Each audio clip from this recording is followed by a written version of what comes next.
Okay. Hentai. Why? Just why? And that's the intro. I am HOTHEMAN as HOTHEMAN. And I am EarthToLydia. We are talking this week anime sexy. We're discussing, not talking anime sexy. We're Discussing the idea of anime. over-sexualizing anime. Yeah, that was the one. Most animes are already pretty sexualized. They Yeah. just like hentai knocks it up a notch. Goes to 11. I mean, weirdly enough, everything, like regardless of the anime, apart from the darker stuff, but everything sort of follows a childlike theme, which I find pretty weird. Like, you've got Pokemon and stuff like that, and then the other side you've got, like, a hentai with, like, kids, and it's kind of weird. It's just this whole cutesy sort of thing, which sort of, you know, goes hand in hand with being young, and it's kind of, Would it be a class of pedophilia if you're watching a cartoon of kids? well, no. That's because not a it's question I should be asking. It's a drawing, but there is actually, I remember seeing, like, there's a list somewhere, like some article about all these really weird anime that are out there, and there was this one, I don't remember what it was. Maybe if anybody knows what it is, leave it down in the comments, because I've completely forgotten the name of it. But there is an anime series out there about a teacher for 5-year-olds, so like reception class in like UK schools and stuff like that. A teacher of 5-year-olds, and the 5-year-olds have a crush on the teacher and they're trying to have sex with him. Like, it's bizarre. Have you seen this? No. No. I read an article about it, but it exists. It's like, I mean, everybody says that Boku no Pico is bad, but like, that is something else. You kind of glorifying the fact that there's a 5-year-old child, regardless of the fact whether she's a drawing or not, sexualizing a 5-year-old child. Oh my god, I googled that. I actually get it now why you're like, oh my god, it's so weird. They're kids, aren't they? Yeah, they're literally kids. They're children. Oh, this is What exactly did you Google? Oh, Boku no Pico? Yeah, okay. Boku no Pico. Yeah, And there are all kinds of animes that are just like, do not watch this. But the thing is, they're not, like, it's not meant to be pornographic or anything. Well, a lot of them are, but it's meant to be an actual... hentai is pornographic. Yeah, but a lot of these ones, they're meant to be actual, like, drama kind of series things. They're meant to have a plot and a storyline and everything that goes with it, which is just, if anything, I find that even more weird. It was a fantastic anime. One of my first animes I ever watched was Vampire D Bloodlust. It makes everything sexual, but there is no like sex scene in it. And then Ninja Scroll. Now, Ninja Scroll is the story of a ninja who gets poisoned, and he is fighting these 7 terrible demons. And there's a girl who cannot ever be touched in any way because she will kill a man. She gets molested, semi-raped through the movie constantly and kills people. That's dark as fuck. No, the only thing is, it's a fantastic movie, but it is so weird. They're like Hollywood movies. They're doing Hollywood movies, but with cartoons. So if a Hollywood movie has a sex scene, they're going to do it just as a cartoon. Like, there's some fantastic anime movies that have those weird sex moments, and you're just like... I think the first ever proper anime series, obviously besides when I was younger and I was watching, like, you know, Pokemon, Dragon Ball, all this sort of stuff.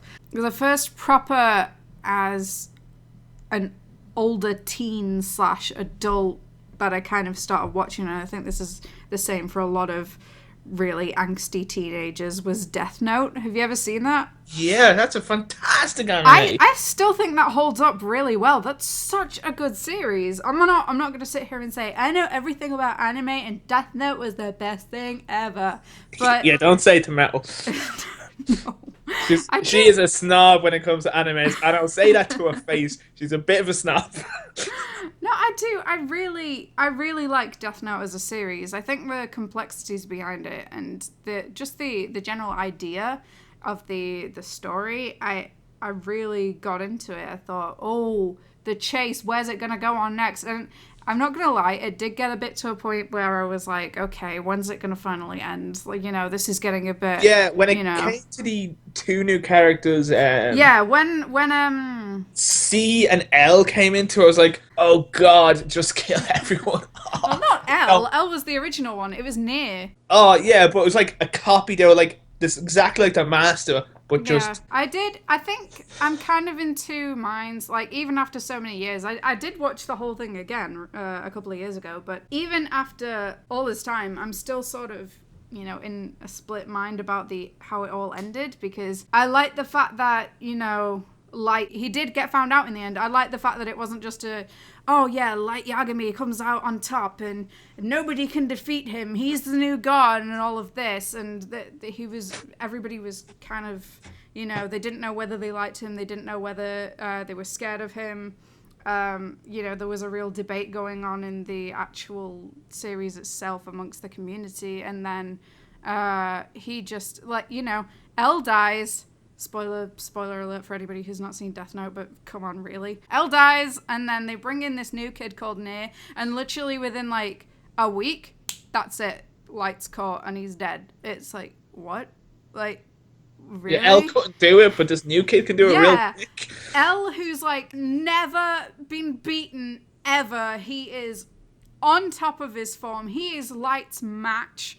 But he's on the good side instead of the vigilante side. He's doing everything by the books. And he gets defeated by Light, but they bring along this random new kid, and that's it. He just gets him in one go. I can't decide. I do like the fact that Light got caught in the way that he did. I think it was a very clever plan. But the fact that he got caught by Near so fast made me like, okay. Like, it's like another Lost ending. Although we would talk about the Lost ending. Or Dexter, fuck's sake. Anime is an interesting, because anime, if you see a cartoon from like Western society, it's always, for kids or adult comedies, be like Simpsons or Family Guy. You wouldn't have the detail as like Japanese anime, where they more look like they have more approach to being human. Mm-hmm. Yes, they accentuate certain assets in a lot of them, because their markets is usually young teenage boys. But mangas, basically comic books, there's more paper. There's more paper involved in a manga than an anime? That's revolutionary, Kev. I never drew the difference. There's more paper used on mangas than there is used for toilet paper.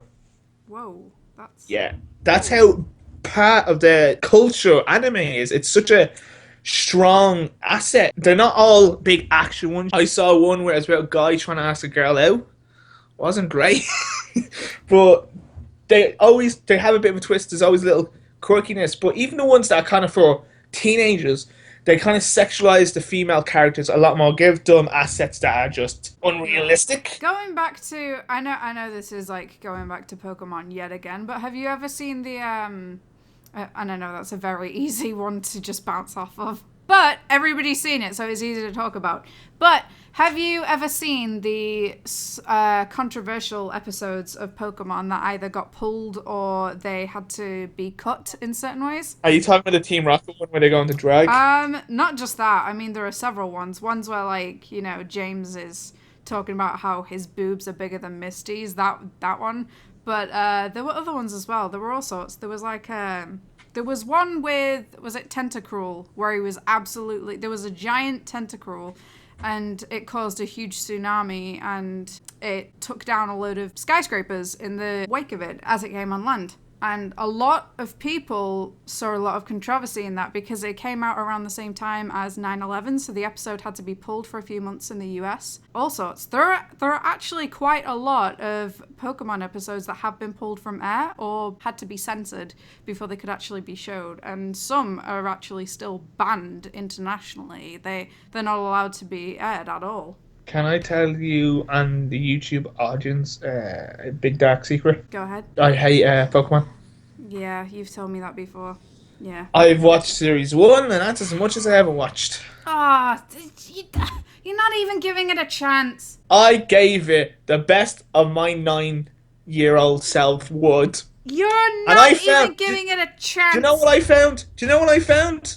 Don't say Digimon was better. I Don't. found Digimon! Don't say. I found Digimon and Yu-Gi-Oh! And I was like, You're that's lying enough. to yourself. That is. Yu-Gi-Oh! I will. I'll jump on that bandwagon. I was so into that. Like, first it was Dragon Ball, then it was Pokemon, and then it got onto Yu-Gi-Oh! And that was just like, that was something else. I've still got Joey's deck somewhere, but Blue Eyes White Dragon, y'all. I rather Digimon. Digimon had a story that ended. Each series was a new group of people, so you have Adventure 1 and That's exactly the same with Pokemon. no, it hasn't. Pokemon has been going on for 14 seasons, or 14, or even longer with Ash. Yeah, Ash, but then Misty and Brock have swapped out with other people, and Yeah, like, no, but it's always Ash. In Digimon, it's always different people. Yes, in the second series, they'd have the old cast now and again, but Series 3 was all different. Series 4 was all different. I haven't got past Series 3, though. I never got on with Digimon. It was always just, I always found it just a cheap rip-off of Pokemon. Like, that They was... came out really close together. Yeah, but ew, no. And I think Digimon was manga first. Plus, you cannot fault the Pokemon games. They are always, sure enough, they have the same sort of format, but they have a working formula. You can play a Pokemon game, and each new one will be a different experience in the sense of like the actual So similar story. to the last, slightly different. However, the what game Digimon genre games have I that told came you? out on PS1 were fucking terrible, and I hated them. They were the worst. I hated the Digimon games on PS1. I'm just putting that out there. They were the worst. Game types do I hate? Turn-based action games. Oh, I didn't That's even know that. that's Pokemon. Turn-based. Yeah, so? And I played 20 minutes of that game before I was like, yeah, I don't want to play this game anymore. You can have it back. I'd rather play Pokemon than half of the hack and slashes out there. But that's what you get with hack and slash. It's hack and slash. Yeah, I mean, I kind of, I'm not going to say that the turn-based thing is always my kind of style, because at some points in the Final Fantasy series, I am just like, can we get this battle like over you with? have, what, all of the Final Fantasy games at this point? All of the ones on Steam. There are certain points in that where I'm just like thinking, oh, this is dragging on a little bit. Can I beat this like 7th goblin now and just make it to the other end of the cave or what? And Pokemon, it's kind of like, you know when you're gonna have... No, in Pokemon, you know the specific tiles and stuff of where you are gonna get jumped by some bitch hiding in a bush or whatever. It's just level grinding, that's all it is. But, well, apart from in caves and on the water, I guess. But, in tall grass, you avoid it if you don't want to be in a fight. But in Final Fantasy, it's literally just like, I'm walking down a path. Oh, there's a goblin. And it's like, one hit, dead. Okay, I'm walking down the same path, another goblin. Yeah. Sometimes it can be a bit tedious, but I think the Pokemon format is a winning one because you have the option of whether you want to boycott certain areas. Similarly, I do get pissed off when I go in a cave and literally every 3 steps I run into a new Zubat, but I think overall they've got it right with their game series, though. Fucking hated Digimon. Still fucking hated it.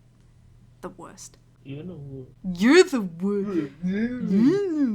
worst. So... do you have any anime on your schedule that you have not yet watched that you really want to? Blade of the Immortals is an anime I kind of want to watch. Oh? I'm watching Fairy Tail at the moment. It's like Bleach was one I was watching.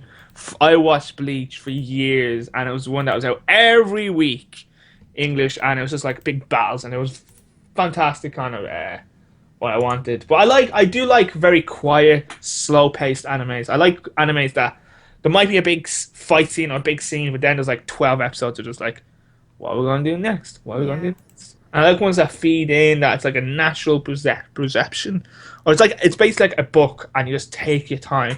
It doesn't have to be fight, relax, fight, relax, fight, relax, fight, relax, fight, relax, fight, relax. It can be relax for 20 episodes.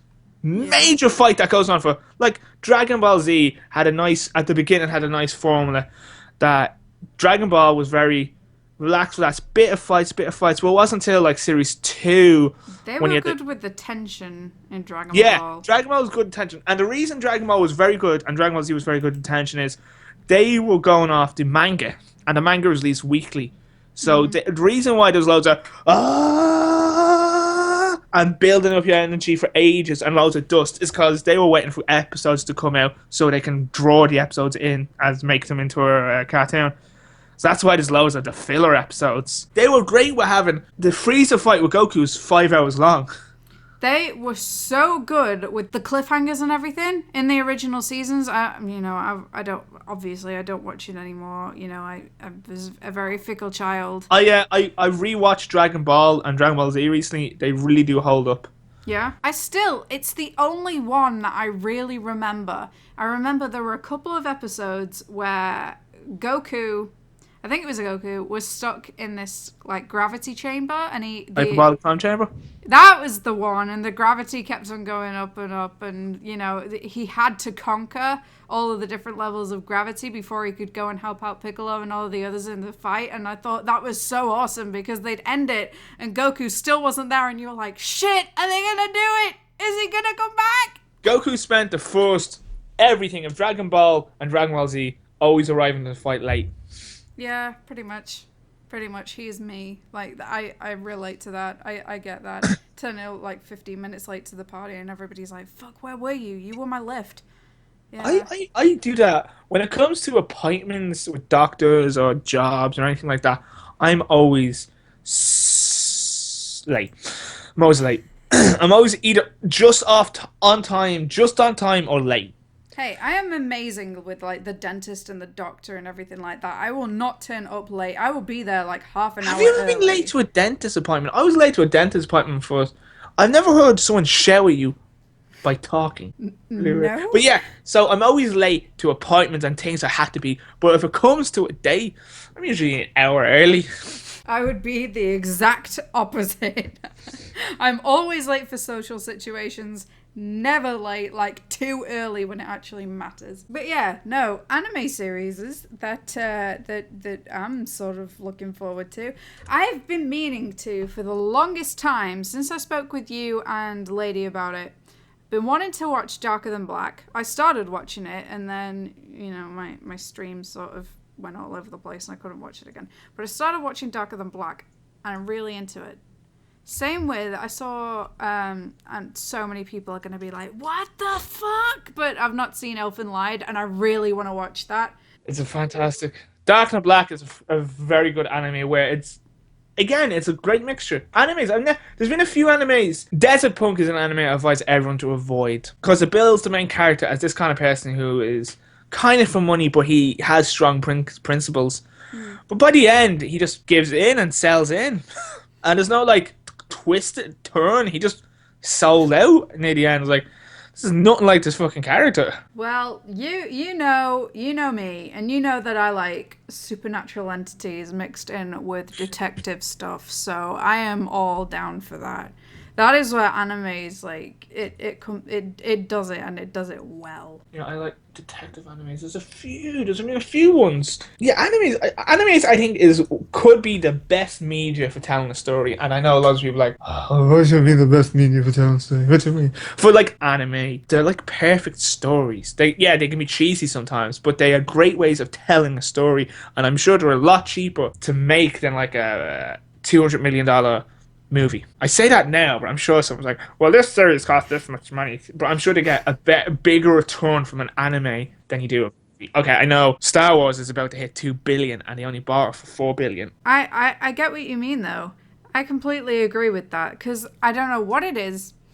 There are certain anime writers, and they just get it so right. They can have a mature-themed anime series meant for adults that is effectively a cartoon, but it handles mature themes really well, and it can have comedy on it without being too cheesy, and it can be like kind of obvious, but at the same time it's sort of nostalgic for anime that you saw when you were little, that kind of humor, the daft sort of silly humor, but then it can still be really, intense and meaningful and dark, and that's awesome. I love it when animes are like dark and gritty and gory, and it's just you can do so much more with a series like that than you can do with just, you know, your standard Resident Evil movie. I like the animated Resident Evil movies.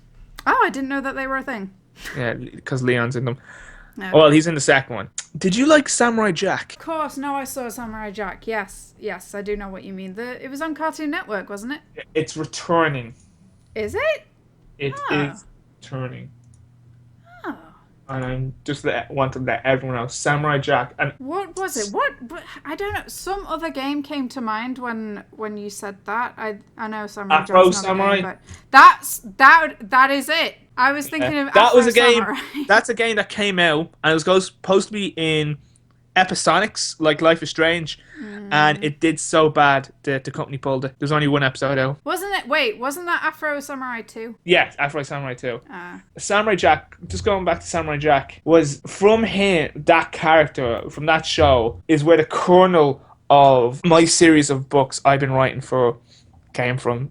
And that means nothing to nobody but me. Yeah. Well, actually, we have just hit 25 minutes, which means that we are, I'm afraid, out of time for this week's episode. And we never talked about the ridiculously large boobs in the children's comedies, children's cartoons.